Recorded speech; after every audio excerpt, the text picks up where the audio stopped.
The Constitution of Kenya on the national values is expressly clear.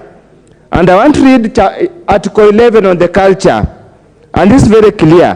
This Constitution recognizes culture as the foundation of the nation and as the cumulative civilization of the people of Kenya and the nation. Honorable Speaker, what does our culture say? Our culture say a man shall leave his father's house and together with the woman they find, start a home.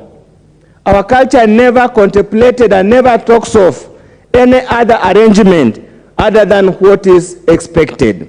Honorable Speaker, again in the same book of Leviticus, it says, any man, if a man has social relations with an animal, he and an animal shall be put to death. Bad sexual habits or orientation are classified together. Honorable Speaker, whatever they're calling themselves, they are akin to bestialists. People who do bad manners, they would say, with animals. We categorize them as the same. Honorable Speaker, many of us were alarmed, were flabbergasted beyond recovery when we heard that Supreme Court ruling. And Honorable Speaker, we have been very suspicious of the current Supreme Court. And indeed, our fears have been confirmed. It is indeed, Honorable Speaker, probably might look at it the way the Supreme Court in the US is structured, so that we find a balance between alarmists, between members who simply want to destroy this society, and those of us who values the culture of the people of Kenya. Honorable Speaker, honestly speaking, I do not even understand it. There are some things that are beyond my understanding, regardless of my level of education and exposure. I cannot understand how a reasonable man, a sane man, can leave a beautiful woman. And if there's anything that God created, the best thing in this world, in the eyes of a man, was a woman. I cannot understand how a man can admire another man. I cannot understand, even look at the structure of the body of a woman, how a woman can admire another woman. I don't know what they do when they are together. Honorable Speaker, there are some things just don't understand. I'm not an advocate. Sir George is there. Truly, the Speaker is an advocate. You really have to guide us here. I'm just at a loss. I do not even know how to even talk to my grandchildren when they tell me that the Supreme Court has made some ruling. Honorable Speaker, we need divine intervention here. Unfortunately, some Christian denominations support this kind of deviant behaviors, and probably the Supreme Court and our young people are going to take cue.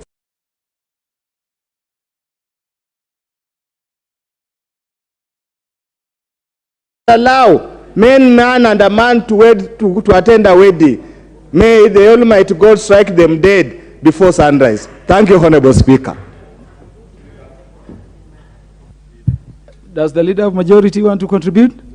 Proceed, sir. Thank you, Honorable Speaker. Yes, indeed, I want to contribute, Honorable Speaker, because this is a matter not just of faith, but also touches on our national morals, values, and our culture as a people. Let me just say from the onset, Honorable Speaker, I am a Presbyterian because I heard the member for Funyula say he's Catholic. I am member number 39 in Gikambura district of the Presbyterian Church of East Africa, the Reverend Musagetao Church. And Honorable Speaker, those who advance those things, I don't even want to mention them, Honorable Speaker, have their own countries and they have their own cultures. And we respect their cultures, and they must equally respect our cultures as African and as Kenyans. And nobody should imagine that you can force down the throats of Kenyans alien cultures that are alien to our nationality and our being African, Honorable Speaker. The issues, Honorable Speaker, that the Supreme Court was addressing itself to, and I really want to avoid going for the Supreme Court in any manner because they have a duty and an obligation under the law to interpret the Constitution in the best way they think it should be interpreted. And I think even in the Supreme Court, opinion was varied. It's only that the majority decision had their say, but the minority also had, majority had their way, but the minority also in the Supreme Court had their say. And I want to identify myself with the opinion and the views of the minority in the Supreme Court, Honorable Speaker. That we shall not allow, and we must never allow our country to take up alien ideas, alien cultures, because we are a country that tends to copy a number of few things, good things, few from those other cultures. Honorable Speaker, our laws are quite clear. Our penal code still has outlawed issues to do with homosexuality. Therefore, Honorable Speaker, it was absurd that a good number in the Supreme Court did find it fit to allow a habit or something that is already outlawed under our laws, that you could now allow people to associate. What happens tomorrow, Honorable Speaker, if all the pickpockets in our streets decide now that they have rights as pickpockets and they want to form the Association of Nairobi Street Pocket Thieves, or even robbers, bank robbers? Tomorrow, robbers may decide that we have certain rights under the Constitution, the right to association. But, Honorable Speaker, the Constitution also says that your rights are limited. Majority Leader, would that be the Bank Robbers Association of Kenya region? It could be the Bank Robbers Association of Kenya, or rapists. Tomorrow, you may find rapists saying that we are the Association of Rapists of Kenya, and we have the right to do whatever we want to do with whoever we want to do it, Honorable Speaker.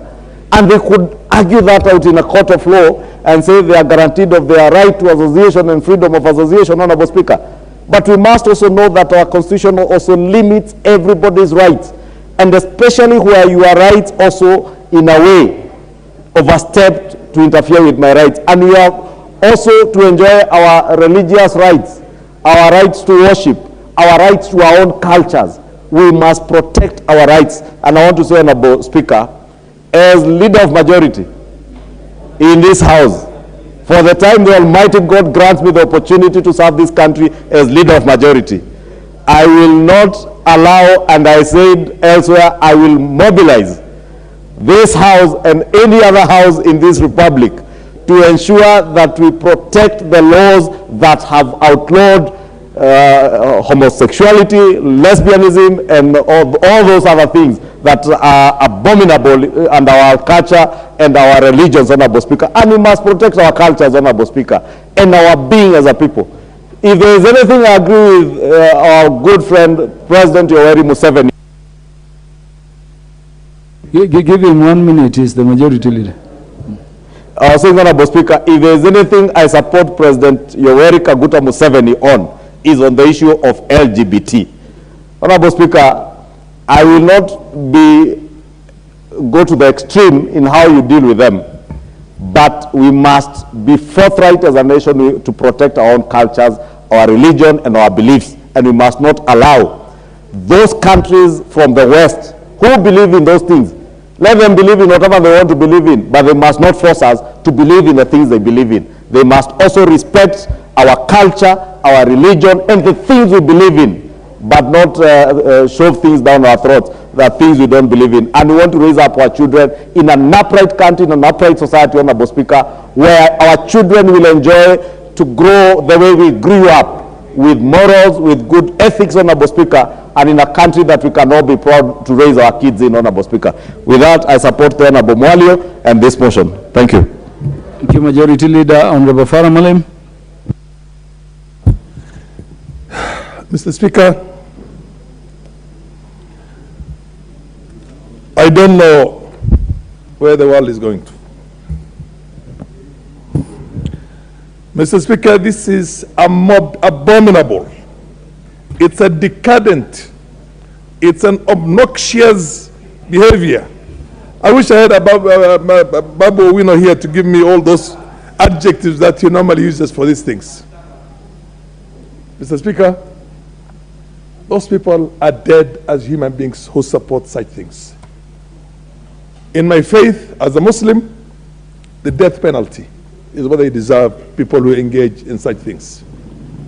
And I'm proud of that. And I don't care what somebody else feels.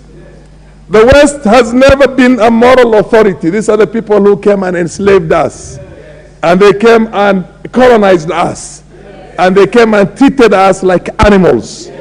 And now they want to tell us to behave like animals. The next thing that's going to come up... Honorable Farah Malim, which animals engage in homosexuality? No, you're right. I'm sorry. I withdraw that bit. I withdraw that bit in the interest and the respect for the animal kingdom. The animal kingdom never engages in that. But the next thing they're going to tell us is that somebody has a right, a man has a right to marry a woman. They want to tell us that a woman has a right, to marry another man, or a woman has a right to marry a woman. What do two women who are married do? What is there? God has created a man and a woman. It's there in all the Abrahamic scriptures. It's in Islam. It's in Christianity. It's in Judaism. If we allow them to take over our lives, we have allowed them for far too long for them to exploit us and to dehumanize us as human beings. On this, we will say no. If they're going to come up with travel, restrictions, keep your country, keep your cultures, keep your nonsense to yourselves. And I'm talking to the West in this case here. Mr. Speaker, the Supreme Court itself does not make laws, it interprets the laws. You're a legal mind, I'm a legal mind. Sodomy is a crime in our books. So how should they come about now and tell us that they should be allowed to associate? The right to association. As you had said, the majority leader has said, this is like saying the right of association of the bank robbers, of the murderers, of the killers. In the US, there are a number of states that have got the death penalty. And the death penalty is for crimes like murder. And the biggest number of people who are on the death rows are fellow blacks in the US. And in Texas and a number of other states where they have Republican governors, they execute them. We cannot go there and tell them, don't take away life. They will tell you, these are our laws. Mr. Speaker, not only shall we come with a motion of censure on the Supreme Court itself for trying to legislate from the bench, instead of interpreting the laws of the country, they want to legislate from the bench by trying to look politically correct with the Western world. They do not deserve to sit as a bench. There is need for us to bring a motion on here to ask them, where did you get this piece of legislation? Here is the act that criminalizes homosexuality. We must take them to task on that. As for us, I am of the opinion that we should pass a capital punishment on such offenses. Capital punishment, Mr. Speaker. They have their own capital punishment on murderers, on other people. Most of them are blacks who have been framed in the US, and we cannot interfere in their laws. They go on killing those people there because they say they committed murders. Here we are telling them this thing is worse than murder for us in our cultures as Africans, as black people, as Mr. Speaker, can you give me 1 more minute as a ranking member and the former deputy speaker? or 2 minutes for me, actually. And we We have a right. Honorable Farah Malim, the speaker has not spoken. Oh, okay. You have 2 minutes. Thank you, Mr. Speaker. Mr. Speaker, we take charge of our own destiny. We take charge of our own. They are going to legalize marijuana. They have legalized, what do you call anything? Very soon they are going to legalize the drugs that are going to destroy our generations and children in here. It is, in my very humble opinion, that we take charge of our countries. We are independent. We are a sovereign state. We have our cultures. Our cultures do not conflict. African cultures on some of these fundamental issues are the same. It doesn't matter whether you're a Christian or a Muslim or you're a traditionalist. We all have a common culture on such things. It's my opinion, my humble opinion, that we should change that piece of act itself and prescribe capital punishment for people who can be proven to have engaged in these kind of things. When I say capital punishment, Muslims, where there's a serious Islamic states who follow their own scriptures, they carry out capital punishment on them. They do not deserve to live. In my opinion, humble opinion. They should be, yes, indeed. The next thing they're going to come to us is say that one has to be has the right to marry a dog, or one has the right to marry an ape, or anything. Just imagine a day in which somebody will come and say that this goat is my wife, or this what you call ram is my husband, and this is my right of association. I've chosen to have this as a husband, and a woman will come. That is the direction in which they are going. We're not going to be part of that. The earlier we put our foot down, they give us nothing. They only take away things from us. The earlier we put our foot very hard down and say, on this, no, the better. And I commend such countries like the president of Uganda, Yoweri Museveni, the president of Malawi. Of course, Mugabe was one guy who called out these things many years back and told them, these are nations of gays and what you call lesbians, and these are not people that we can talk to. It's something we frown upon. We see them as subhumans. How does a subhuman tell you what to do and how to live in your own lives? So we must be able to stand on our own grounds as a continent, as the leaders. We are the leaders of this country. That should never be allowed. They should never, ever be allowed to bring this decadent, obnoxious, un-African culture support. Thank you, Honorable Farah Malim. The Chair of Justice and Legal Affairs Committee, the Honorable Gitonga Murugara, the MP for Tharaka. Thank you. Is in the House now that we are talking about the Supreme Court, I think. Yes, absolutely. Thank you, Mr. Speaker. Sir, allow me to also voice my concerns about this decision, and from the outset say we are not, as a House, attacking the Supreme Court, but we are expressing a totally differing opinion with what they rendered. That we may not speak as a court, but we speak on behalf of our own people who have elected us to represent them here, and therefore our voice is the voice of the people, while their voice was actually the voice of the court. Mr. Speaker, I agree with the sentiments expressed by yourself and others that this is a decision that should not be left to stand in our books. We should move with speed, bring together the Supreme Court judges, the 7 of them, and let them listen to us as lawyers as we urge them to review the decision and set it aside. We know very well we cannot compare law with morality, but sometimes moral issues supersede the law. In fact, in most cases where the law becomes repugnant to morality, then that is extremely bad law and should be done away with. It is quite clear from our books that some of these things in LGBTQ are actually outlawed. And therefore, anything associated with those characters cannot be allowed to stand against the morals of the people of Kenya. Whether it's sodomy, whether it's lesbianism, whether it's queerness, whether it is anything that is outward practiced by these characters who say they have human rights. They may have their rights in private, and I'm sorry, I shiver and shudder when I imagine what they do in private, because it is totally repugnant, especially to us Africans. It's also important to condemn those who come with these ideas.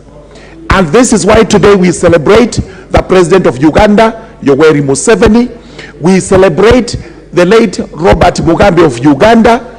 And sometimes it actually appears Idi Amin himself was a saint, because these are the things he was condemning those days, in spite of being incited by these same Europeans and Americans to kill a few Ugandans. Therefore, we as Africans must stand up. We must stand to be counted. We must tell these Europeans and Americans that for the little money they are enticing us with, I'm told they're even offering relief food to Kenyans so that you can legalize things like this one. They have been approaching our organizations, including the Kenya National Human Rights Commission, offering tokens so that they can promote rights of such characters. Thank heavens, these commissions and these organizations have said no to their little tokens.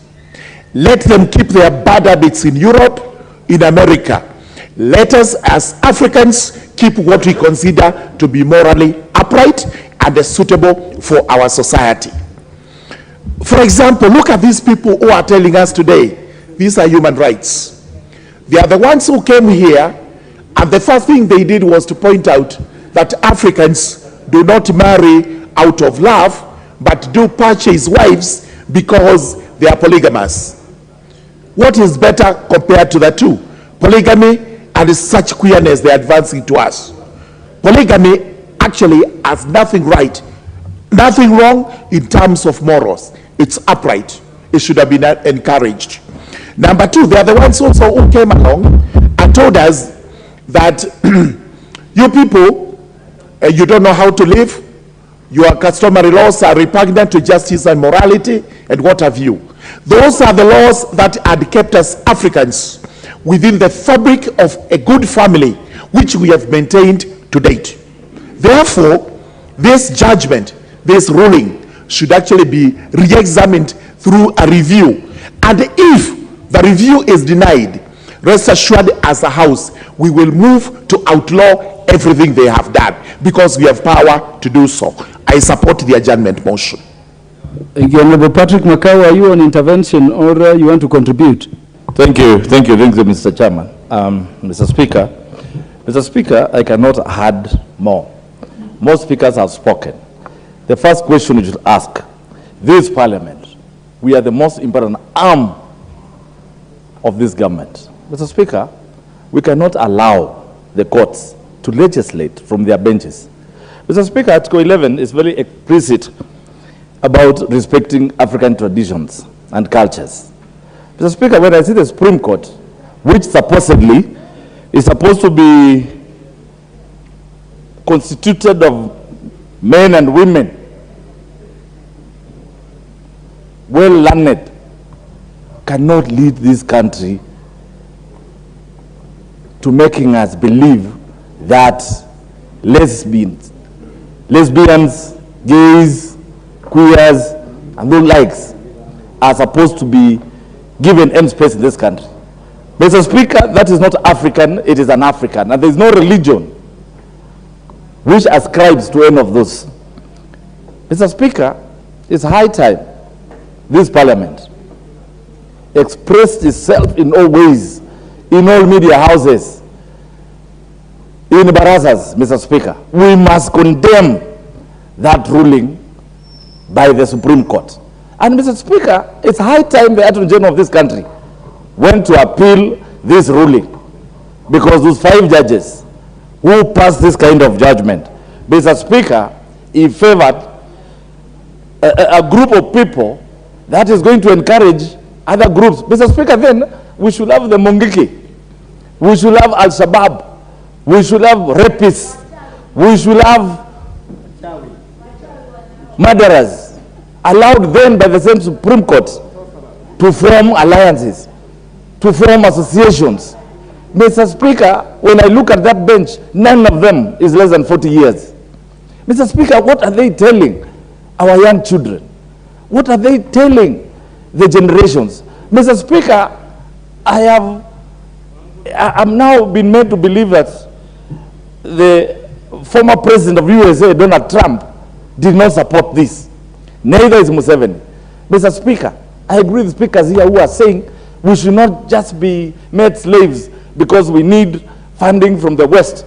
Mr. Speaker, this thing of us being told to, before we are given money from IMF, from World Bank, we must admit, we must accept these laws.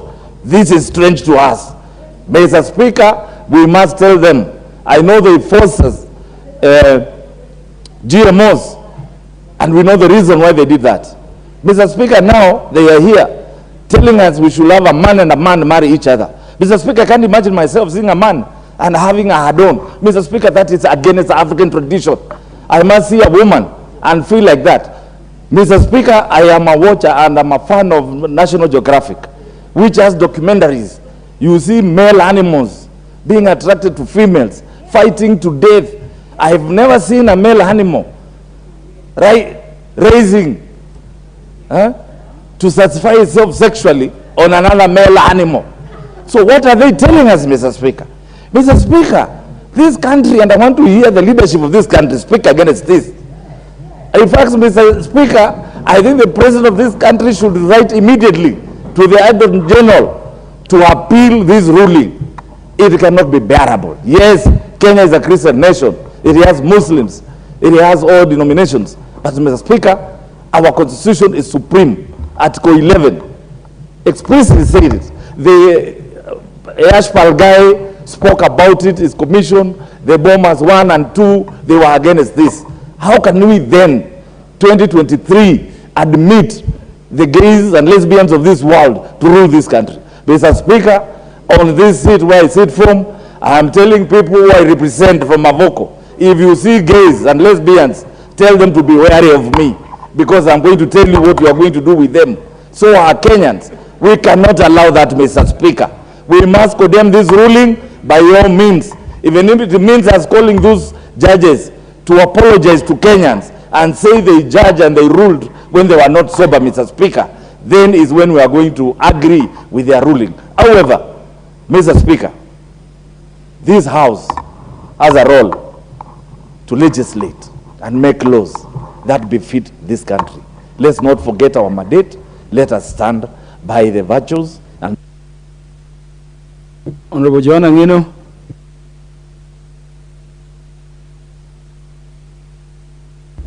Speaker, thank you also for allowing me to ventilate on this. I just want to say from the onset that Article 1 of the Constitution, which talks about the supremacy of the Constitution and supremacy of the people. When it talks about the supremacy of the Constitution, it says clearly that this Constitution is supreme to any other law. And no law, including customary law, is superior to the Constitution. And any other law that is actually trying to supersede the Constitution is null and void. Mr. Speaker, when you talk about the customary law, it is the same as talking about any other law that is created in this House. We are the people who do the laws of this land. We amend the laws, we create the laws, but if that law goes against the Constitution of this country, Mr. Speaker, it is declared null and void. Same case with the laws which are made by the courts, whether it is a magistrate's court, whether it is a high court, whether it is a Supreme Court, whether it is a court of appeal. Whenever they pass any judgment, most of their judgments are deemed to be precedences, and they are used in courts or other courts as a law. So, Mr. Speaker, the ruling by the Supreme Court, whichever way it was, has gone against the Constitution, Article 11. And therefore, it means that judgment which was made by the Supreme Court is null and void because it is against the Constitution. And there is nothing else we can say about it.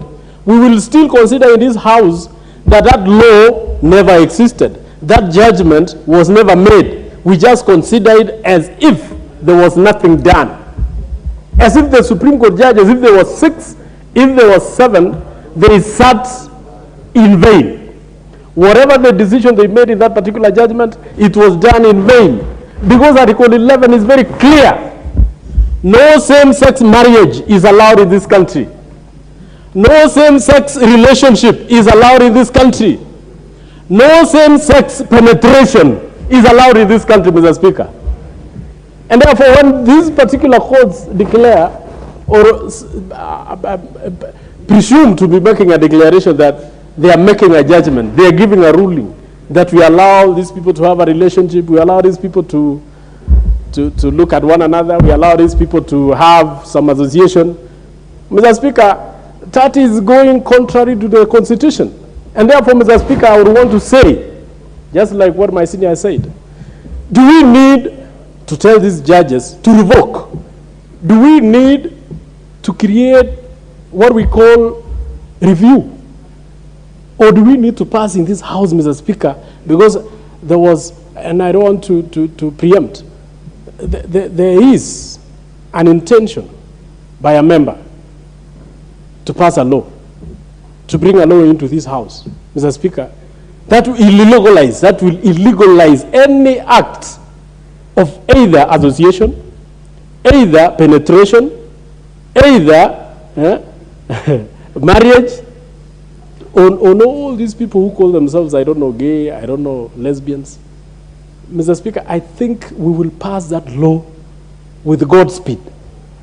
And it will be now upon the courts to make a decision whether that passage of that law or whether that law is against the Constitution. We are waiting for that time. We are really waiting, Mr. Speaker. And I don't know if some of these decisions are based on whatever these people want to give to our country. Some of us may not want to be beggars. Some of us may not want to sell our birthright. Some of us may not want to exchange our humanity with money.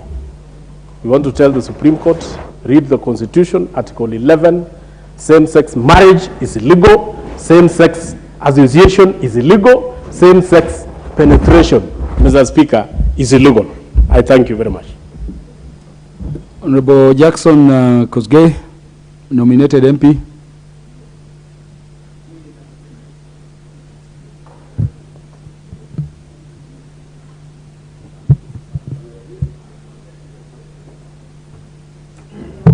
Thank you. Mr. Speaker, thank you so much for giving me this opportunity. And I want to begin from the onset by saying the purpose of government is to protect the freedom of its people, the dignity of its people, and also the right, the natural right to self-preservation. In that particular third one, we talked about family. Anytime we begin to redefine and weaken the position of family, we are endangering the very right and natural right to self-preservation as a community. The Supreme Court decision used its privilege to allow what has been known in the streets as the tyranny of minority over majority. The whole world and the population of the world, Mr. Speaker, is about 7.9 billion people, out of which 2.4 are Christian, 1.8 are Muslims. You talk about the Hindus, 1.3, Buddhists are 0.6, and the rest can follow you can tell over 80% of the total population of the world believe in creation. They believe in heterosexual relationship. That is a relationship between a man and a woman. Not only for pleasure, love, and relationship, but for procreation and survival of the human race.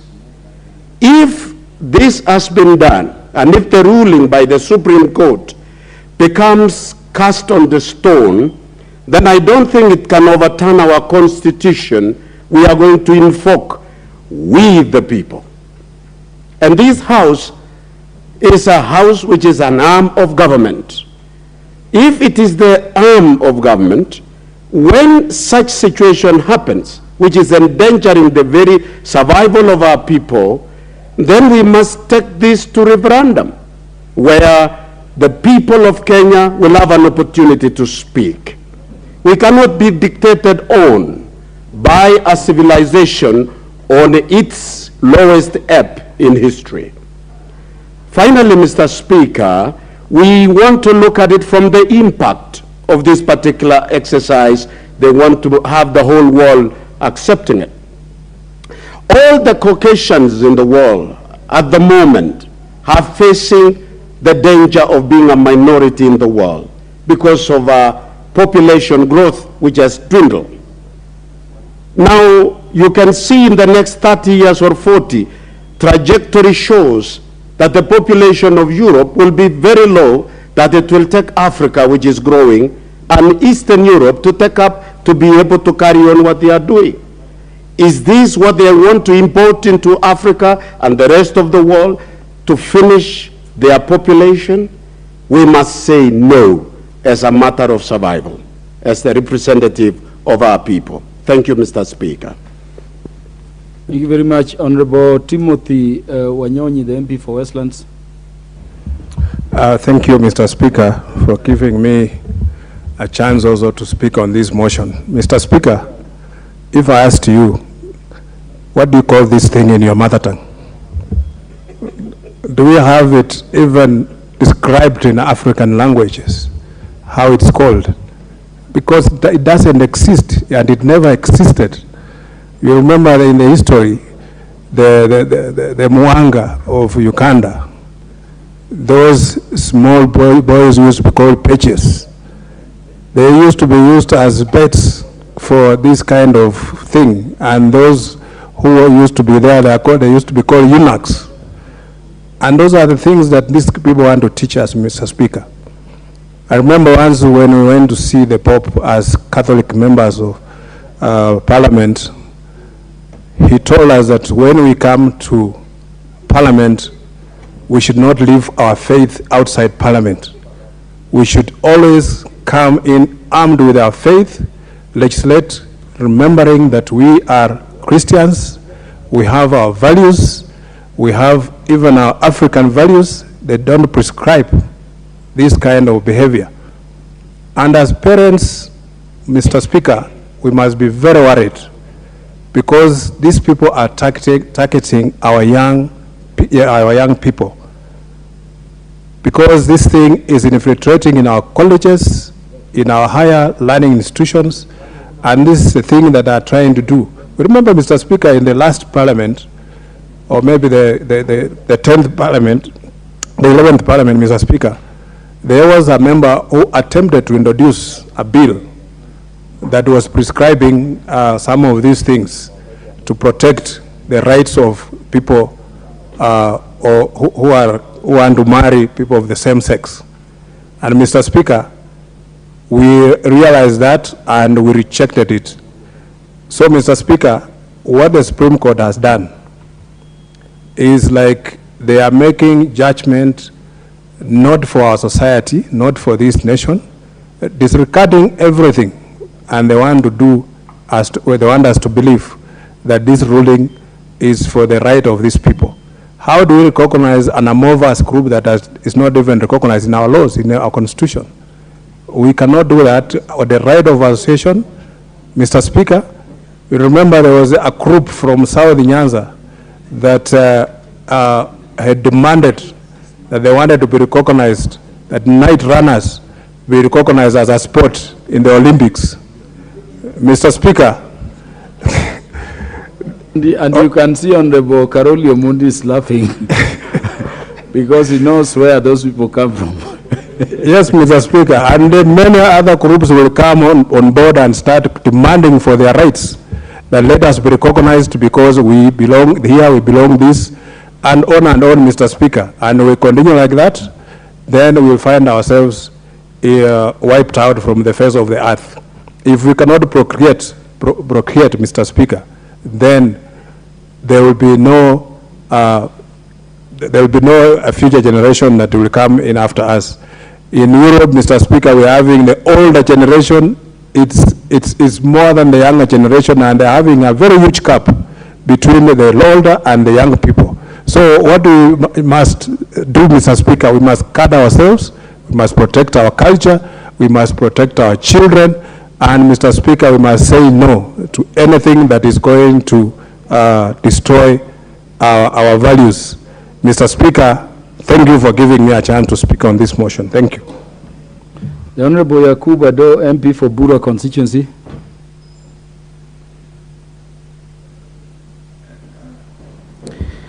Thank you, Mr. Speaker, for giving me this opportunity to add my voice on this very important motion. I want to thank the member who initiated this motion. It's a very sad day for our great nation. Even for the essence of just talking about this topic is bad. I have seen Mheshimiwa Ngeno finding it difficult even to pronounce these bad names. So for me, even talking about it is bad. I'm a Muslim by faith, and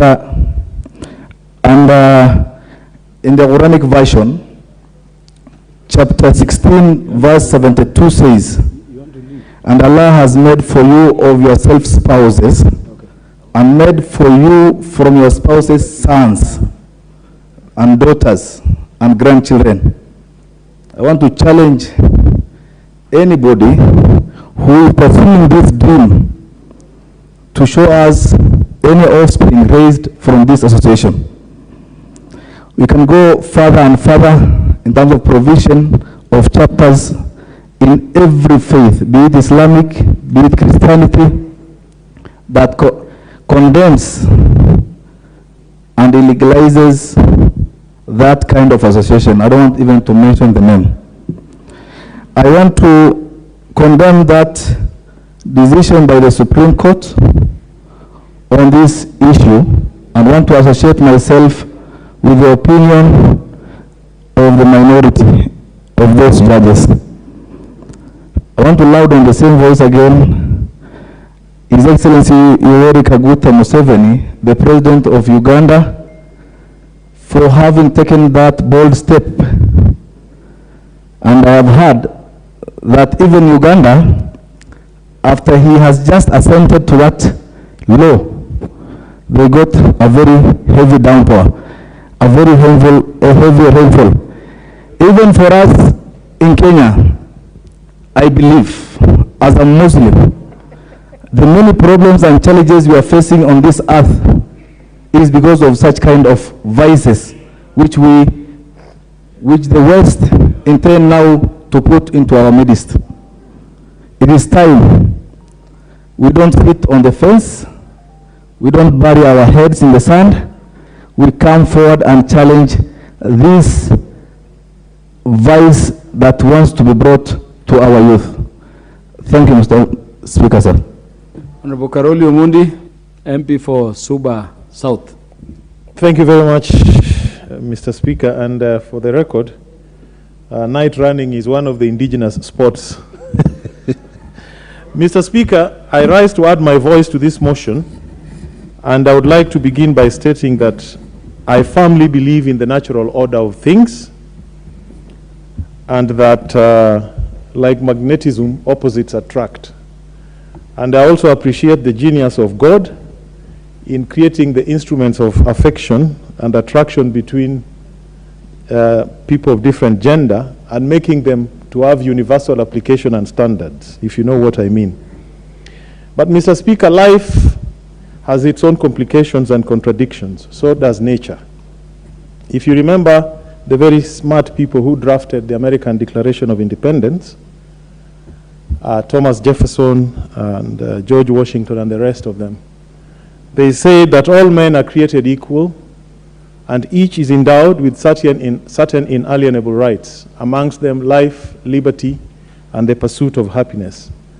Yet these men, with such elevated ideas and statements, owned slaves. There are many contradictions in the way human beings live and conduct themselves. So is in nature.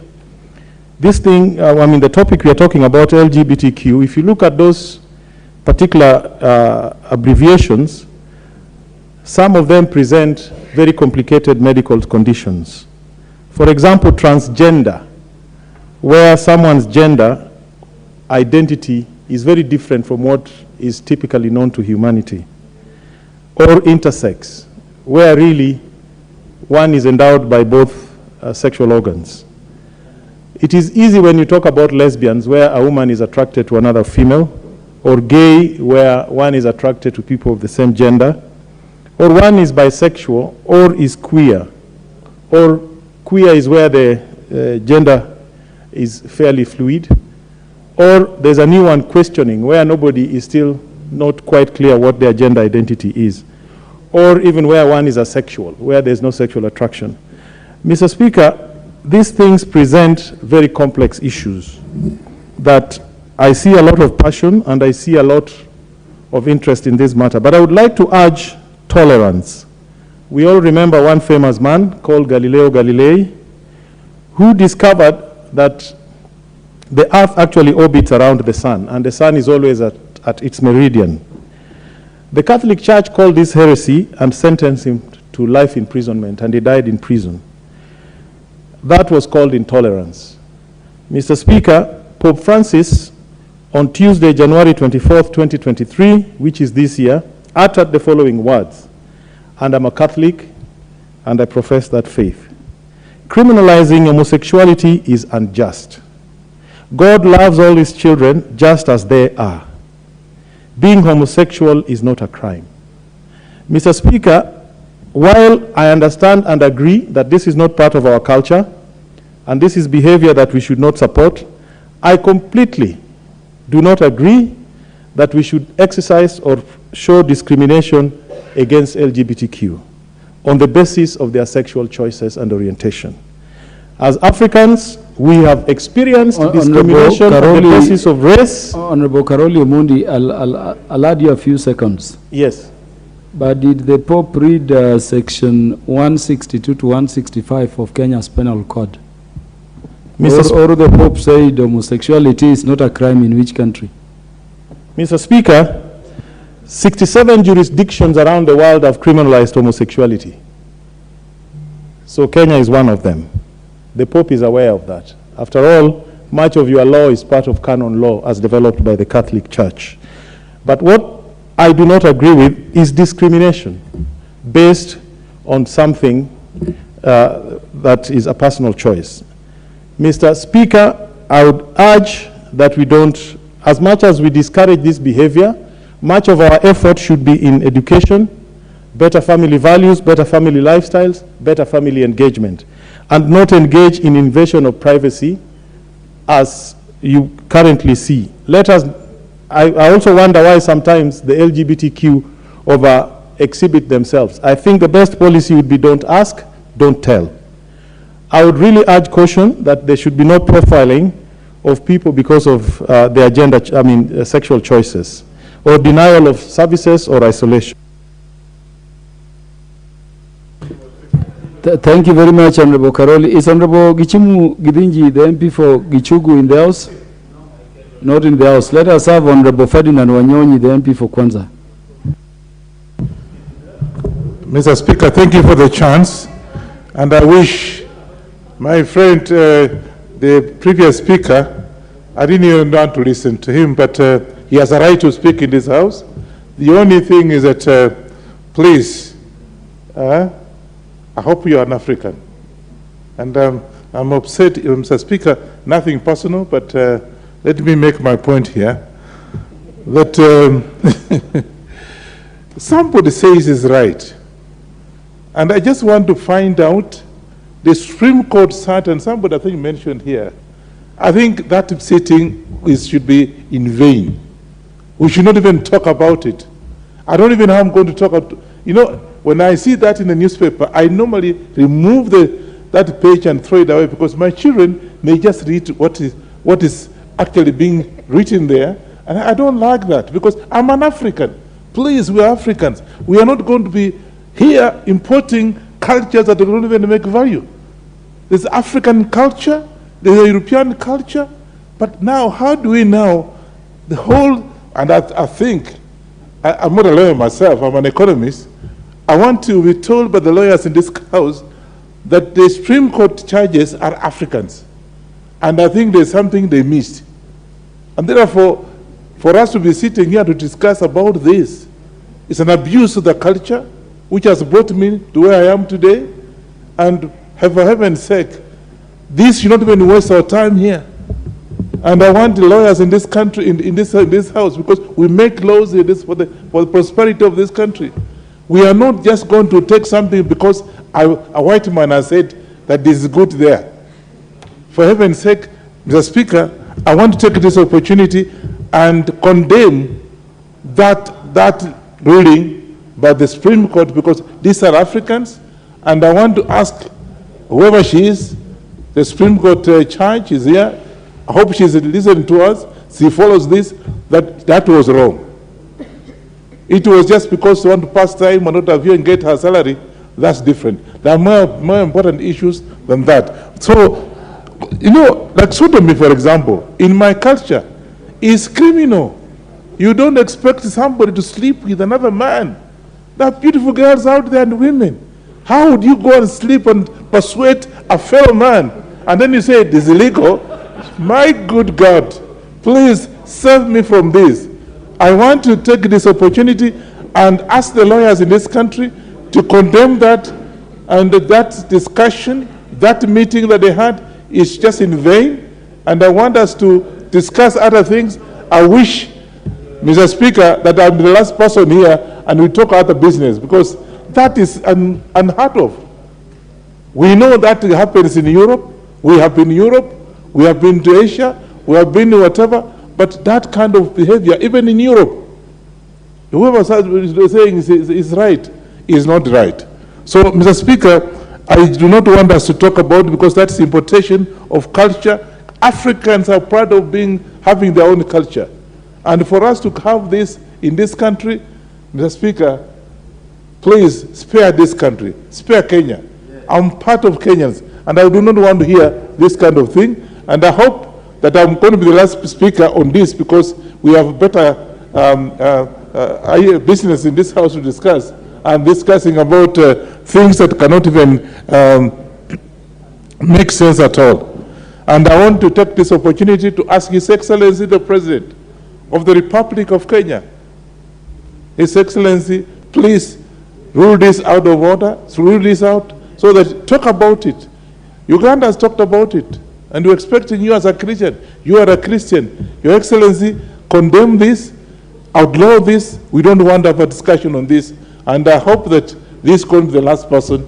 I'm going to be the last person to talk about this.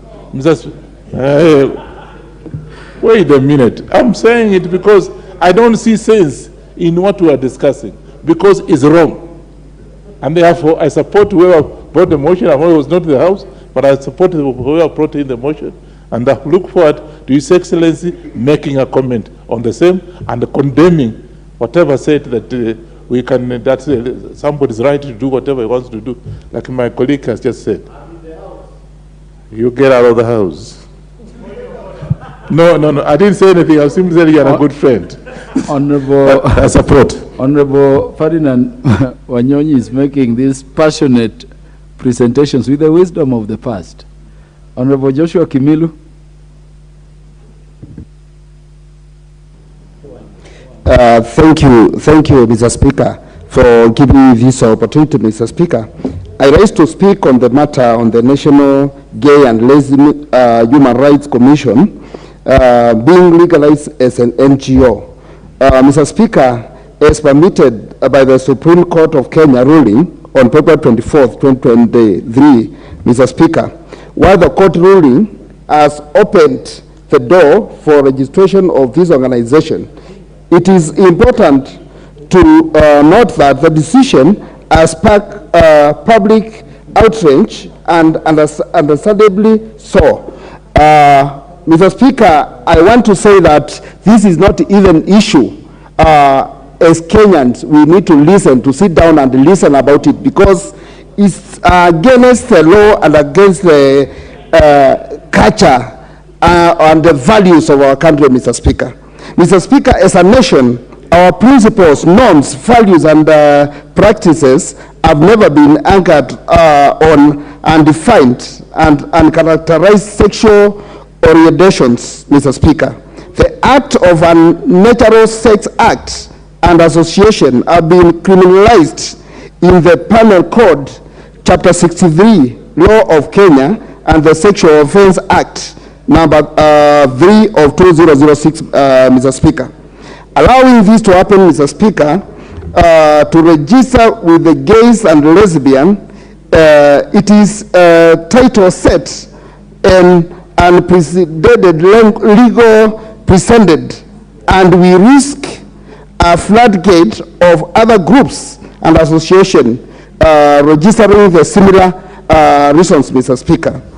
Mr. Speaker, when we go to the Bible, Mr. Speaker, God created man, and he saw it good to create a woman. So, Mr. Speaker, this is not something we need to support, and shame on our Supreme Court for making such a decision, Mr. Speaker. It is very bad for our generation, our young people, our school children to watch when we are discussing such a thing which has been legalized by our Supreme Court, Mr. Speaker. And I want to say, when you go to when you go in a supermarket, there is exit and there is entrance and exit. And when you try to enter through the exit, it is written, it is prohibited, Mr. Speaker. So I don't see how we can try to use our exit as an entrance, Mr. Speaker. It's against the law, and it's very bad, Mr. Speaker. And those who are trying to use our weak institution to impose everything in this country, Mr. Speaker, we are going against them, and we are not supporting, Mr. Speaker. We are not going to be ruined our culture by the West. We are not going to support them. If they cannot give the donation to Kenyans with this condition, let them not give it to us, Mr. Speaker. We can stay without it, Mr. Speaker, because how can a country like Kenya, a Christian country, indulge in such an act, Mr. Speaker? And I want to urge all the preachers, bishops, church, to stand firm on this issue, Mr. Speaker. We need to condemn it, right, left, center, Mr. Speaker, because we need to take care of our coming generation. We have to take care of our children. We are parents. I'm trying to imagine sitting in a sitting room, watching the TV, such an act. Mr. Speaker, this is against the law. I cannot allow it, Mr. Speaker. So I urge this Parliament to stand firm and to make sure this thing is not legalized in our country and is stopped completely. Thank you, Mr. Speaker. I support Honorable Mwadio for coming up with such a motion. Thank you. Honorable Engineer Paul Nzengu, MP for Mwingi North. Thank you, Mr. Speaker. I also raise to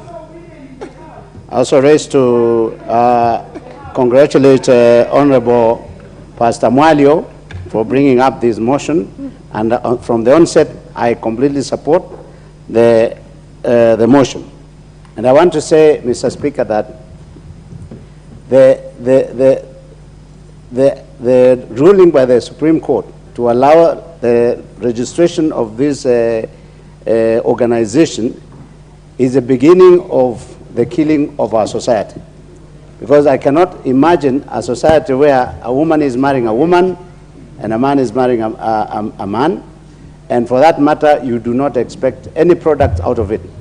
I have read from the media that President Museveni has actually put some homosexuals in jail for a known period of time until when they are able to produce children. And I can tell you that that is going to be an eternity. And therefore, when you look at it, when a man starts marrying a man, then it means that we are going to have a society where there is no procreation. And in that regard, that it means that our society, Kenya, is going to disappear after a certain time. And I think this is a making of the Western and probably the Eastern as well. Because most of these people who are giving us money for donations to do development are putting conditions because they are interested in our land. They see that the population of Africa is still not that high, and they want to decimate the population of Africa so that they can take it over from us. And therefore, I want to agree with the President Museveni when he said that he is not going to take any money and they can take him wherever they want to take him. But he is not going to agree to receive donations for accepting to legalize gay and homosexuality. And also I agree with the President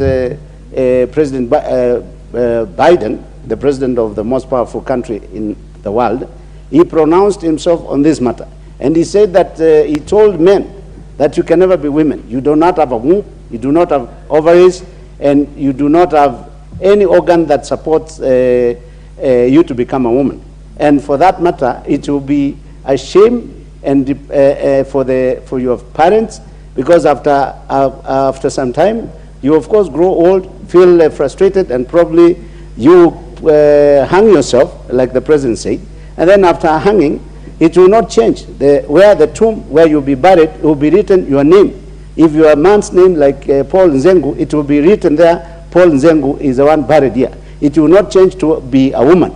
So I just want to advise our society, the young people, because this is mostly being carried on by young people, that you are becoming a disappointment to your parents. And I think it is a high time that we advise the young people that this is an immoral behavior, it is a moral decay, and therefore we want them to refrain from that. And maybe it's because of misinformation. I therefore want to ask church to take leadership in this matter, and let's warn young people from the highest level of the podiums or in the churches and everywhere in the mosques, so that we discourage our young people from really being dragged into this. And I want to say that I want to ask the president of this country, because the president himself has pronounced himself as a serious Christian,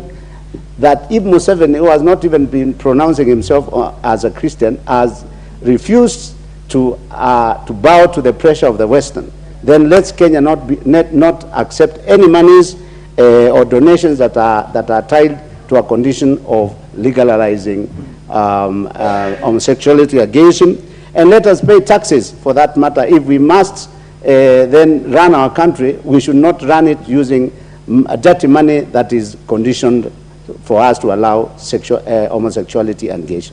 Thank you. Thank you, Mr. Speaker. The Honorable James Nikal, MP for Seme. Thank you, Mr. Speaker, for giving me this opportunity. Mr. Speaker, the decision in court is actually the issue. It's not even about discrimination against these people. It's forming an organization. And when you form an organization, NGO, it means you want to actually propagate that. So if you do it quietly in your home, who has said there's no discrimination about that?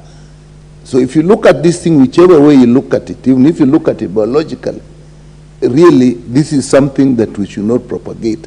People who find themselves there and accept it can do it in the privacy of their homes. And I think that's where it ends. Because in reality, Mr. Speaker, on this universe, in this universe on the earth, all physical things, living and not living, have their own properties, their own forces that determine their existence and the powers that regulate that. Interference by human beings to change that actually leads to destruction. And therefore, all those physical forces, all those factors of nature, if you're a Christian, you will say God. And all religions also accept as a greater being, a super being, and they attribute all those forces to that. If you're an atheist, you will say nature. And we all know that if you disobey nature, you actually will be extinct. What is the whole purpose of mating? We can call it sex because we add feelings to it, but it's basically mating. It is for procreation. There is no other purpose for it. So if you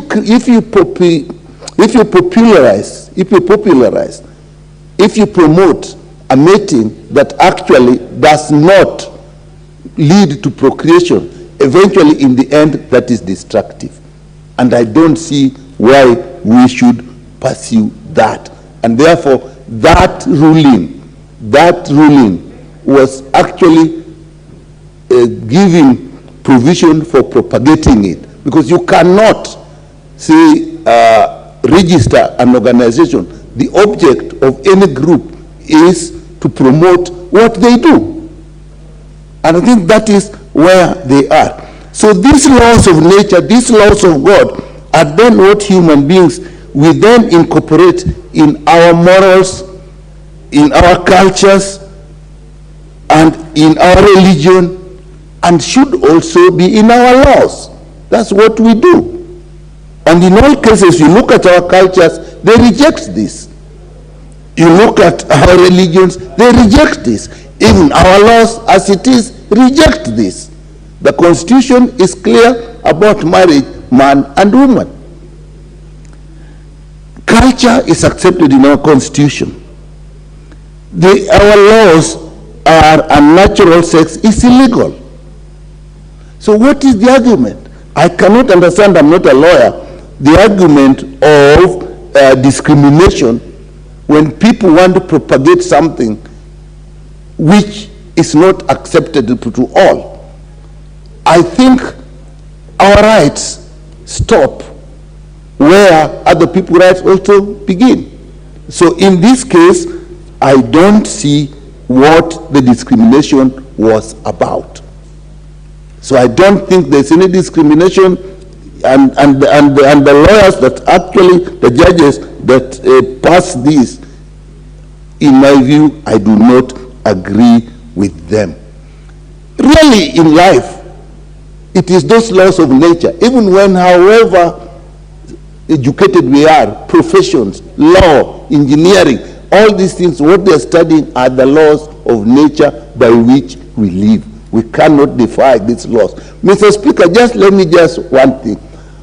Have we not even observed the body of a male and the body of a female? They are different. The breasts, as much as we are probably sexualized the breasts, the main thing about it is actually the feeding of the babies. You look at the hips. We all look at ladies when they have big hips. What is it all about? It's a big pelvis that is for easy delivery. So we now want to actually, that is all. God is so smart that what we admire must promote babies. Give Dr. Nyikal, because of special expertise, 1 more minute. Well, I think if that is what you want, I can do a little bit. The truth is, Mr. Speaker, if you look at ladies, what we admire most is probably the busts and the hips. And if you look at it, what are the breasts for? For the survival of a baby. Big hips mean a lady has big pelvis and is likely to give birth without problems. So everything in nature, in terms of mating, is about procreation. Leave it at that, Mr. Speaker. I do not agree with the decision of these judges. The Honorable Mboko Milemba, MP for Mwea. No, I come to Parliament very early. Take care of myself. And in fact, I want to caution some of the new members who imagine that we speak simply because we are here. I would come very early, I would feed in my card. And that's exactly what I do. And you still see me, even in the previous parliament, I sat there. And that's what I was. And I still continue being that. So just be early in the House. Honorable Speaker, the Constitution is supreme. And in its Article 1, it says that all the sovereign power belongs to the people of Kenya and shall be exercised only in accordance with this Constitution. But two is very important, Honorable Speaker, that the people may exercise their sovereign power either directly or through democratically elected representatives. That is where I will begin and end. That the Supreme Court judgment, if it is not in line with this Article 1 and 2, then it's null and void. And be that as it may, I hear the voices from members who have spoken here, the media, the clergy, and other people in this country pronouncing themselves on this. This then indicts the Supreme Court. And the Supreme Court has taken a direction, Honorable Speaker, that is dangerous for itself. Because being the Supreme Court, it should be highly respected and revered. But the fact that this alone can make the people rise and go and even block it, question it, it means that it has taken a very wrong trajectory because it's not resonating with the people of Kenya and is likely to lose its authority as the Supreme Court of this country. And therefore, a word of caution to the Supreme Court, that any time they are making the laws, they must make the laws as per the Constitution. So then, Honorable Speaker, let me refer you back to our penal code. Interestingly, being a teacher of history, the penal code was brought in this country by the British when they colonized us. And they brought it in 1930 to be specific. And it was adopted in the Kenyan laws and has not been changed. In fact, later on in my speak, I will be quoting Justice Ouko, who quoted it. That in its section 62, it criminalizes carnal knowledge against the order of nature, with a penalty of 14 years imprisonment. This provision is applicable to sexual intercourse between men. Section 63 prohibits attempts to commit the offenses criminalized under Section 62 with a penalty of 7 years or above. This penal code, which we are referring to, was brought by the British law in 1930. They are the ones who brought it. So if anybody is quoting laws, imagining that there are some foreign laws and other laws that are just African, no, this was a British law in 1930. Honorable Speaker, when this matter began in the lower courts, the High Court, the Court of Appeal, all those courts, the lower courts, refused to register this organization because they quoted the penal code. They said we cannot register an organization that will propagate the interests that are against the law. Because there had been, Honorable Speaker, several attempts to challenge the penal code. But however, none of them have been successful. And you'll find in this judgment, I'm holding the judgment, Justice Ouko questioning the fact that he cannot support this matter because already it dissents because it's against the penal code. The judges who went ahead to register this thing did references, Honorable Speaker. One of their references was all European countries except Botswana, where you know where King Mswati can do what Mswati can do. But none of the other references they went to was an African state.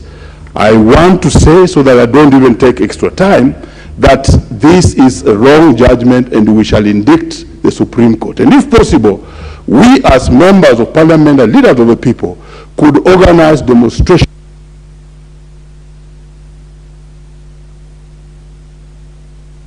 We have Honorable Julius Oleson Kuli, MP for Kilgoris. Thank you, Mr. Speaker. And Mr. Speaker, I stand in support.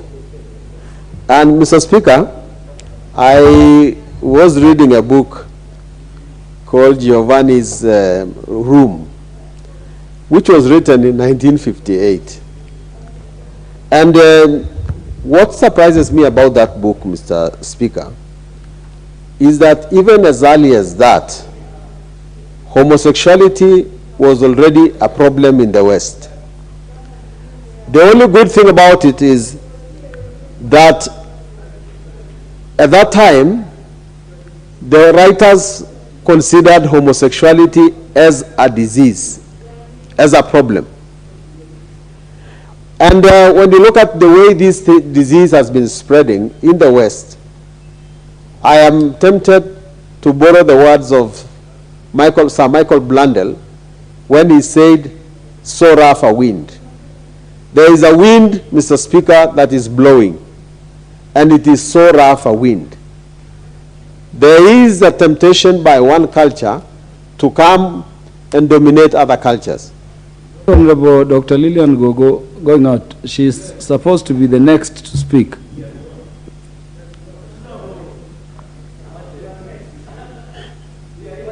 Okay, Mr. Speaker.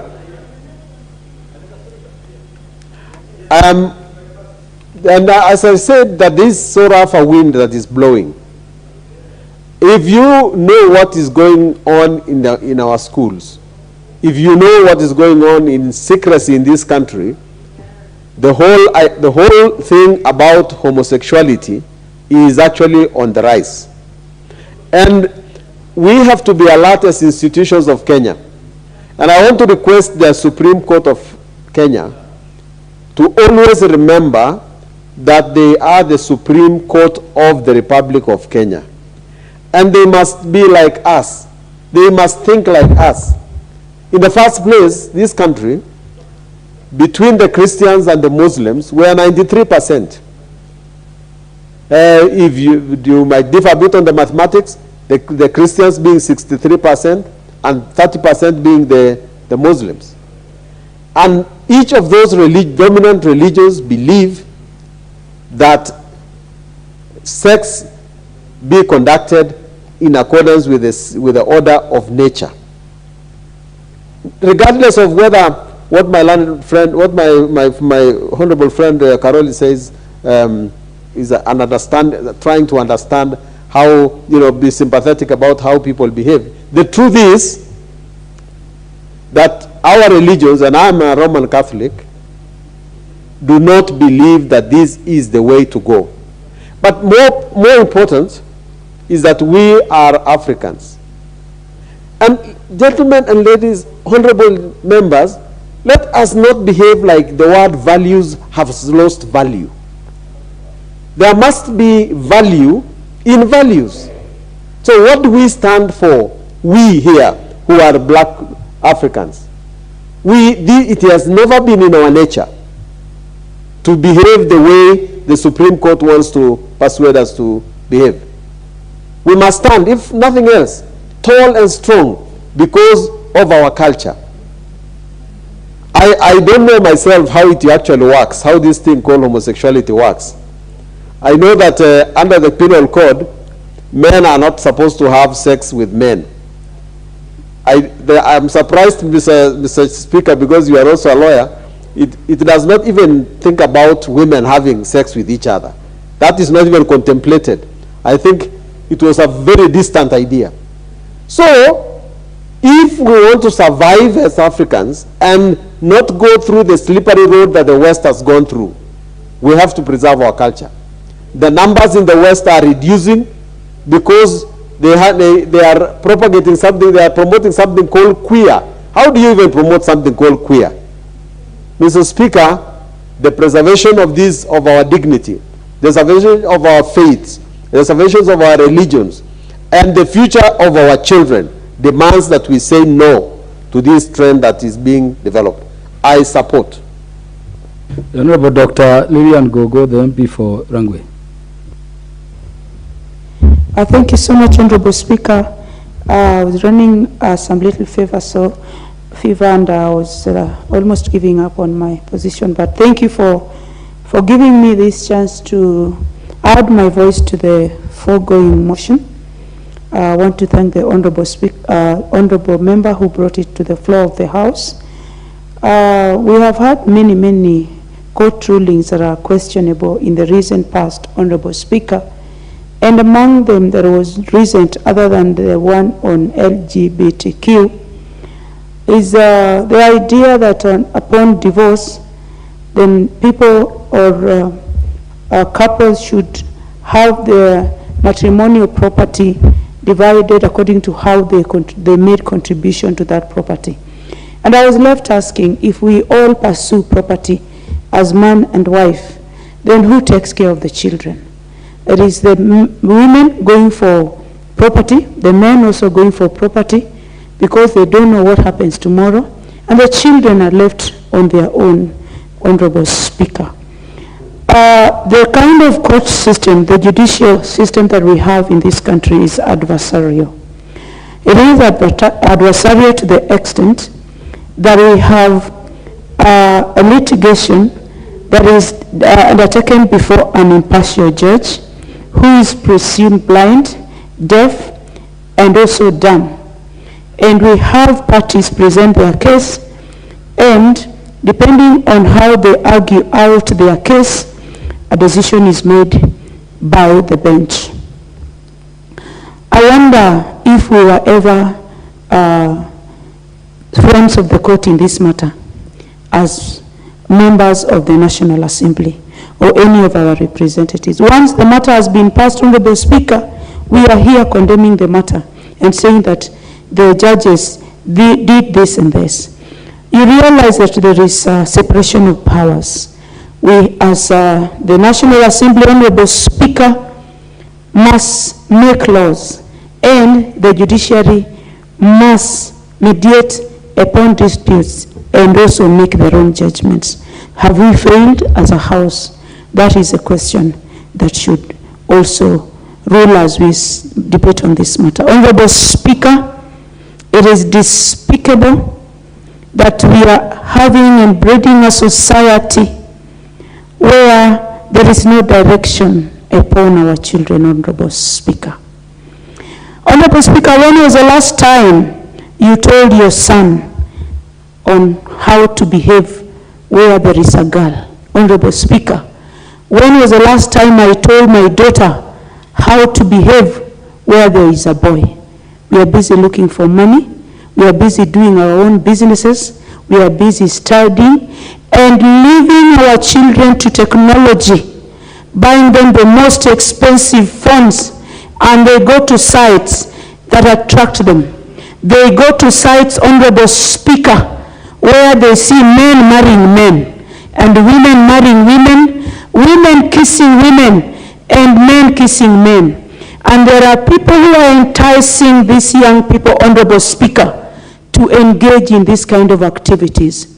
Where is the role of the family in socializing our own children? Honorable Speaker, before we castigate the courts, what are we doing as a parliament? Honorable Speaker, in my language, they say, and I quote, "Iblemo guang, tiblem nyakagweno." For that I mean, when the chicken leaves its, they call the chicklings or whatever, the chicks, and they are taken away, it is asked, why did you leave your chicks to be taken? Honorable Speaker, the divorce rate in this country is too much. Where do we leave our children? Who teaches our children? Honorable Speaker, we have people who are ready to sponsor these young men into these activities. Homosexuality is so rampant in our secondary schools, Honorable Speaker. Do we have people who go to teach our children against this thing in secondary schools? Do we have people who openly talk about gay and lesbian relationships in our secondary schools where we have our teenagers, and we are here castigating the courts? Honorable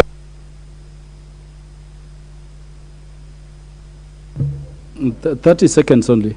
30 seconds. This is what I say. We have failed as a society, Honorable Speaker. And on this matter, we need to come out and educate our children. We need to come out and be there for our children. We need to come out and just tell these people who are encouraging our children into bad manners to get out of Kenya and go back to their countries. I thank you. Thank you, Honorable Lilian Gogo. The Honorable Kaindi Katana, the MP for Kaloleni. Thank you, Mr. Speaker, for giving me this opportunity. I want to join my colleagues in condemning the ruling of the Supreme Court. Mr. Speaker,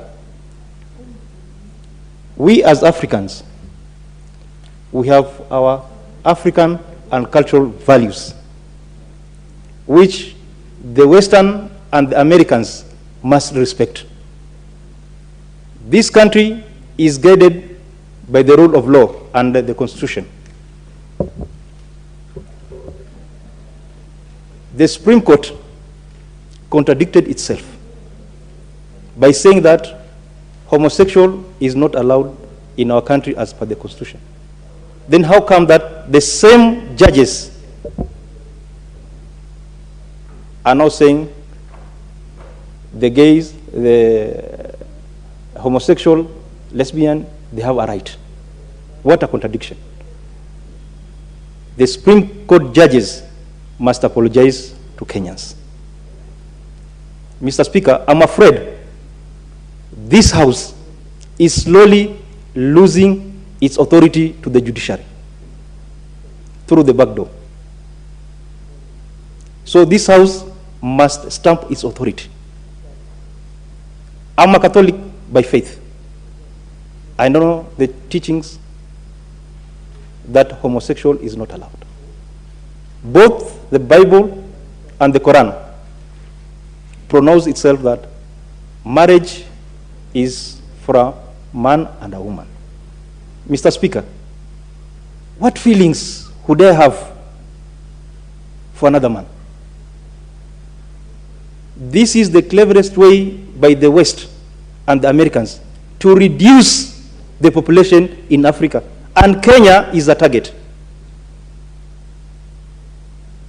Mr. Speaker, there is a conference going on in Belgium, and we have Kenyan delegation.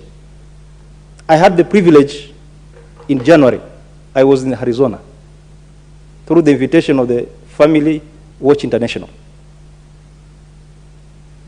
One of the clauses in the so-called trade is that we should embrace comprehensive sexual education for us to get aid.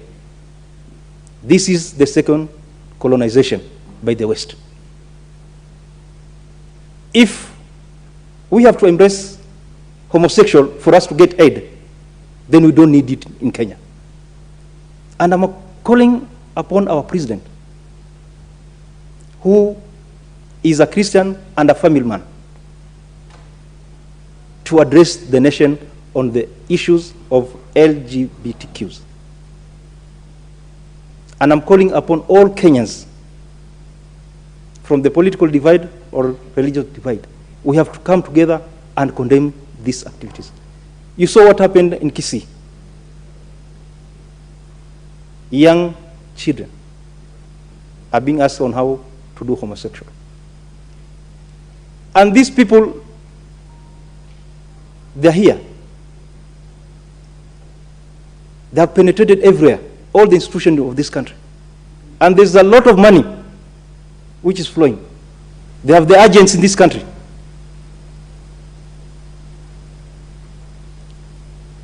Mr. Speaker, we should be allowed to practice what is good for us. We should not be dictated by the West, and particularly the Americans. Let them stay with their bad behaviors where they are and leave us. But they should not colonize us or should not give us aid with the conditions. Look at a scenario. If my mom was married to another woman, or my dad was married to another man, could I be here? So, what are they telling us? Even the animals, they're not attracted to a female or a female. So why are they trying our living God? Because God created a man and a woman. So we should condemn these acts and we should come together. We should not blame anybody, but we should come together and say, no, enough is enough. If it's aid from the West or the US, let them stay with their aid. We don't need it, but let them leave us with African values and Christian values. Thank you, Mr. Speaker. Honorable Katana, the Honorable Caroline Ngilechei, let the voice of Elgeyo Marakwet be heard. Yes, thank you, Mr. Speaker. Mr. Speaker, Caroline Ngilechei is a Catholic, and as you all know, we are in the period of Lent. This is a period whereby Christian religious observe in the liturgical year commemorating the 40 days Jesus Christ spent fasting in the desert and enduring temptation. I think this is the temptation of our time. Mr. Speaker, it is a period for Christians and even Muslims to reflect on ecological sins and fast from habits that hurt nature. This is one of the habits that hurt nature, Mr. Speaker.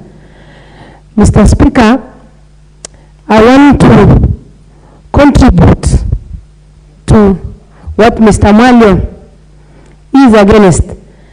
Mr. Speaker, at times, when you hear things being pronounced here and there, I think at times in Africa we should, or specifically Kenya, we should be very choosy and decide to choose our problems. We have so many problems that are affecting us. We have so many problems that we should be spending time in this house discussing, rather than the so-called LGBTQ or others. Mr. Speaker, we don't need to add problems on top of problems. This thing is becoming a problem. Mr. Speaker, if you can imagine of a generation whereby men will be working alongside men. And Mr. Speaker, one thing that keeps me asking myself is, why do these people who decide to unite as men and women change their ways? You find a man who has decided to be married to another man, start pretending to be a woman. They put on earrings, at times they put on, I don't know, diapers to look like women. They inject some hormones. Why don't you just stand with your suit and work with another man with a suit, so that we know you are proud of whatever you're doing? Mr. Speaker, I think it is about time we call out on these people that they should be sure of what they want and keep of. Freedom of expression or freedom of whatever somebody wants to do should not also affect freedom of somebody else who does not want to do it, Mr. Speaker. And Mr. Speaker, it is sad to imagine, you know, Africans, we were told to live our traditions. One of them was polygamy. So they started telling us, be jealous and don't share men with other women. But then these people, Mr. Speaker, are sharing men with objects or whatever gadgets they use to facilitate their whole affair. Because I believe if you start doing unnatural things, you must modify some parts of your body, or you must bring in gadgets to help you achieve whatever was supposed to be achieved naturally, Mr. Speaker. So the whole thing is ill-informed, because you cannot tell a human being to resist sharing another human being, and then you tell them it is right to use an object to share. You know, already those people are in polygamous relationship, because for you to satisfy another man and you don't have whatever it takes, you have to involve a gadget or an object. So you are already in a polygamous relationship, Mr. Speaker. Mr. Speaker, Mr. Speaker, if you ask me, we have better things to do. And Mr. Speaker, if we must embrace this whole thing, we can make money out of it.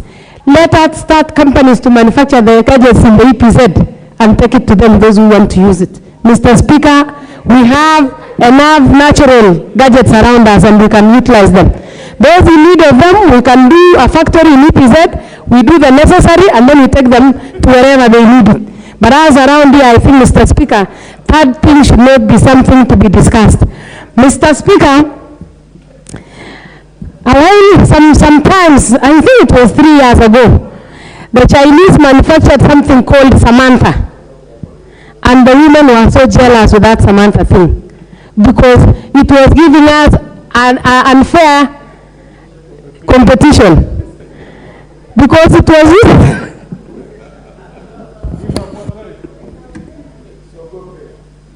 sorry, Mr.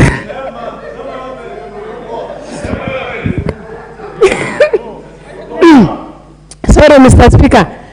You know, we are human beings. We are not meant to compete with objects. Samantha was using electricity. I am using blood and flesh. So, Mr. Speaker, I want to categorically support, and because the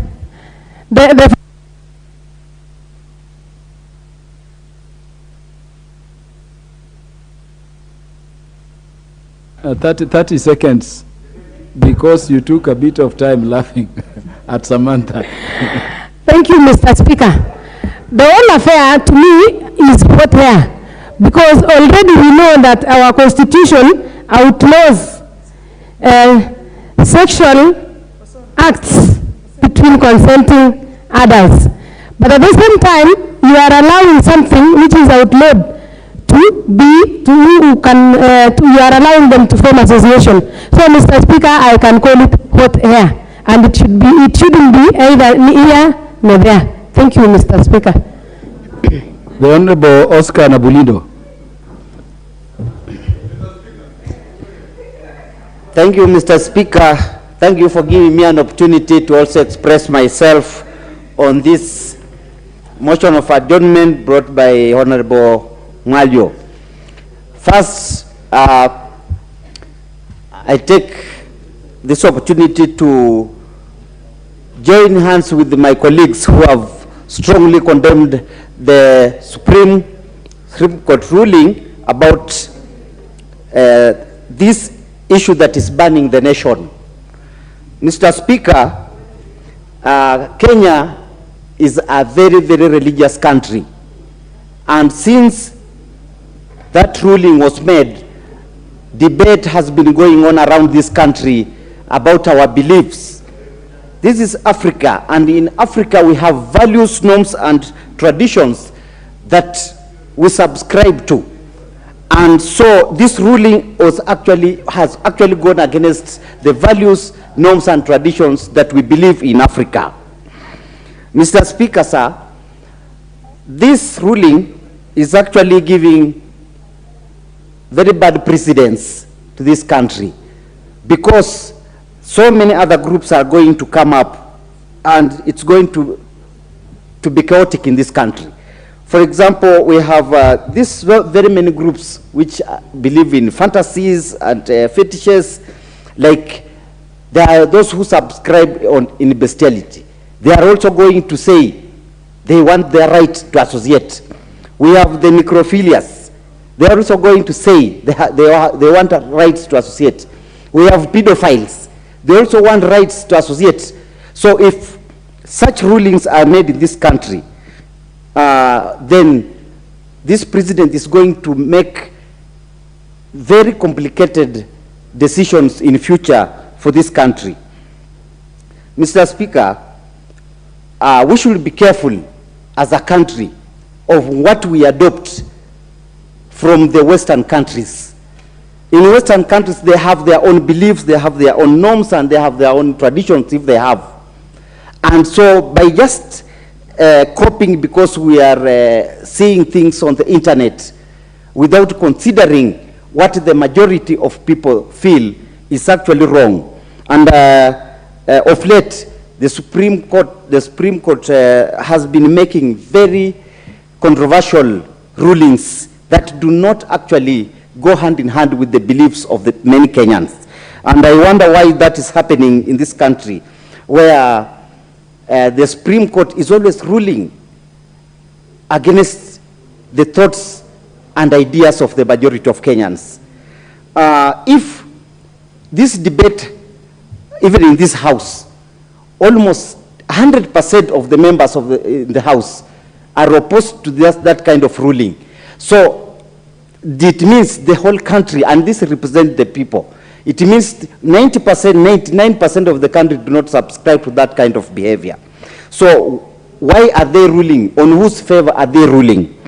So, Mr. Speaker, is it a coincidence that the First Lady of America was here and 2 days later a ruling was made, and then 1 day later Kenya was promised to receive 16 billion shillings? Is it a coincidence, or is it something that was planned well by the government and the Supreme Court and the Western country where the First Lady came from? That's America. Mr. Speaker, there is so much that we can talk about this issue, but I can see the red light is on, and I'll give other members time. The Honorable Rashid Bedzimba, MP Kisauni. Asante sana Mheshimiwa Spika kwa kuniruhusu niweze kupenyeza sauti yangu kwa swala hili. Nitakwenda kwa haraka kwa sababu ya muda na wengine pia wapate nafasi ya kuchangia. Kwa kweli Mheshimiwa Spika, inasikitisha sana Mahakama Kuu kuidhinisha kusajiliwa kwa vyama hivi vya usagaji na ushoga. Yaani kwa njia nyingine inaitwa uhanisi. Mimi nitawahusia majaji hao kwamba wamche Mwenyezi Mungu. Hapa duniani tumekuja kulima shamba ambalo matunda yake tutayapata huko mbele. Kwa hivyo lolote wanalolifanya hivi sasa, maamuzi yote wanayotoa hivi sasa, watakutana nao mbele ya ahera, ambao wote wataondoka katika ulimwengu huu. Hakuna mtu atabaki. Na pia wao wajue kwamba wataweka kumbukumbu za vizazi vilioko na vitakavyokuja kulingana na maamuzi yao hayo ambayo wanayafanya hapa. Nchi hii ni ya watu wanaoabudu Mungu. Leo tunalazimishwa kuabudu shetani. Ikiwa saa hii tunaabudu Mungu na ukame ndio huu, je, huko tunakoelekea si kutatokea maafa ambayo hatutayaweza sisi? Mila na maadili zetu za Kiafrika haituruhusu kushangilia utovu huu wa nidhamu. Ushoga haukubaliki Kiafrika, haukubaliki na dini zote. Kwa kweli nchi za magharibi zinatumia umaskini wetu kutulazimisha mambo ambayo wanataka wao. Tusiwakubalie, tuje pamoja kama taifa tukemee. Dini zote zisimame kuelimisha waumini wao kuwa njia hii ni ya shetani. Tusikubali kuelekea kule waliko wao. Wametufundisha kutembea uchi, wengine wakaigiza, sasa wanataka kutungiza kwa shimo, sasa walete ushoga, mwisho hata kwenye jumba kama hili la kitaifa la kutunga sheria. Ikiwa mtakubali kutakuja spika moja jishoga linkaa pale, linjipaga rangi ya mdomo, hapo utakuwa sasa ndio tushamaliza kabisa taifa zima. Tusimame imara, tupinge hili jambo. Asante Mheshimiwa Spika. Geoffrey Ruku, the MP from Mbeere North. Thank you, Mr. Speaker. Can I use the front? This thing, I'm tall, Mr. Speaker. It's gone. You have 3 minutes only. Thank you, Mr. Speaker. I rise to support and at the same time to question a number of issues. One, when I am a Catholic, Mr. Speaker, and when the Pope made the statement on the issue to do with homosexuality or the gay, you wonder, Mr. Speaker, whether the interpretation of the Leviticus chapter 20 verses 13 is exactly what we are understanding as Christians. At the same time, Mr. Speaker, we saw the Church of England giving the mandate for the clergy to ceremonize marriages of the same sex. So you see, the church, or what we may call the body Christi, is reading from the different scripts or the body of Christ is not in unity, Mr. Speaker.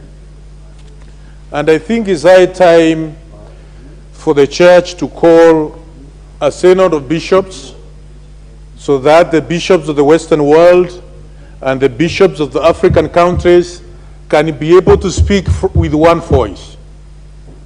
Because the bishops in Rome, they are telling us that homosexuality is not a crime. The bishops in African countries are telling us we should not even think about homosexuality.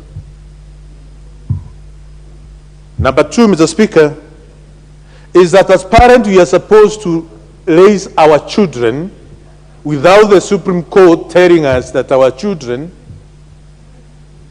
have the right to engage in issues to do with gay and lesbian and such kind of issues.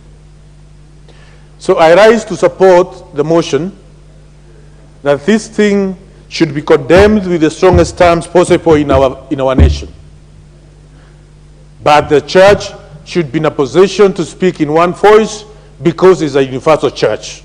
We don't have an African church, American church, and the Church of Europe. Church is one. They should be in a position to speak in one voice. Honorable Andrew Koome, Adipo MP for Karachuonyo, for 3 minutes or less. Thank you, Mr. Speaker.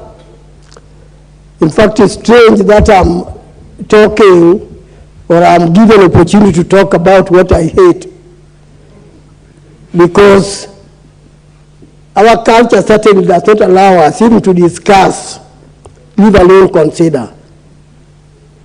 It is a taboo to think of a man marrying a man. It is against our culture. Mr. Speaker, I'm just wondering about a situation where your neighbor, a man like you, comes up with another man and introduces that man to you as his wife. Surely you will think this man has gone mad. He is not working in brain. If you look at our culture and compare it with the Europeans one, or rather, or the American one, surely, Mr. Speaker, I tell you, our culture is rich and they admire it. A number of times when they visit Kenya, they tell you clearly that they admire our culture. But they want to erode it from another side, coming up with marriage issue. So in terms of our culture, I say a very firm no, and this case has come to us not to consider, but in my opinion, it has come to us to condemn. And we should be one thing in condemning this, let me call it suggestion, because it will not even be a motion. I don't know how we will discuss it, if it is. Now, moving away from culture, let me talk about our religious inclination. We have two major religions in Kenya, the Christianity and the Muslim. I've heard my colleague who is a Muslim speaking, and I'm sure if you ask him to speak more, he will tell you that sex by people of the same gender is a taboo. A similar thing applies to Christianity as well. The Bible condemns it. Culture condemns these things we are talking about. So where is our entry point? I think what we have is just one unified voice.